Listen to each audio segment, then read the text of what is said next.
阿尼玛亲，阿尼玛亲，承认为谁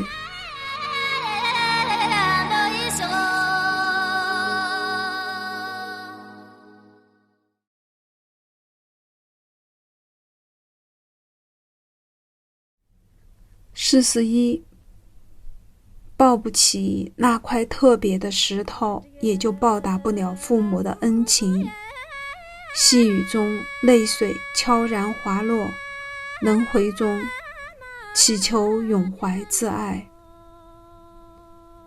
像鱼那么滑溜地钻出善恶洞的时候，迎面是那撞入明镜的山岩，犹如神剑，映照出业力的面目。而那高悬的美容天生何种神力，只要看见就得净化或再生。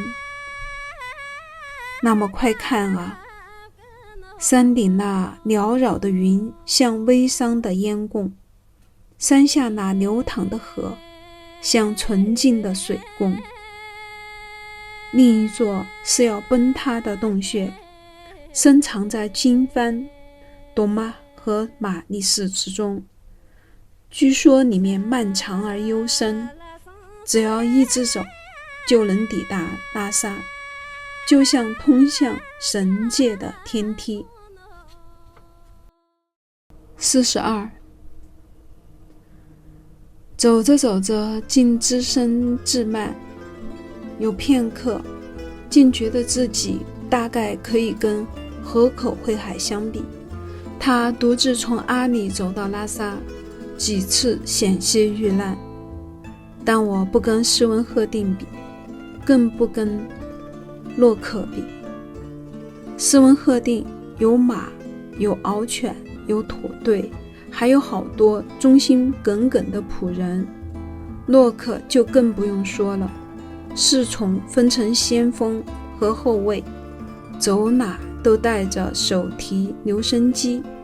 纽约的户外公司产的折叠式浴盆，吃饭时在摊开的豹皮上夹起木桌，铺上亚麻布，摆上银质餐具，在黑胶唱片传出的歌剧中喝着红酒，吃着纳西族厨师做的奥地利风味的晚餐，这可真让人羡慕又嫉妒。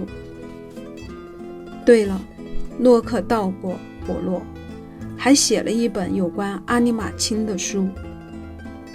朝圣转山的都必须徒步，高僧大德也得下马转山。据说他本想徒步转一圈，却被彪悍的果洛骑手抢走了手表，吓得他立刻打马返回。另一个版本是，途中他突然大发脾气，一脚踢翻了微伤的炉子，差点被盛怒的牧人攻击，就匆匆逃走。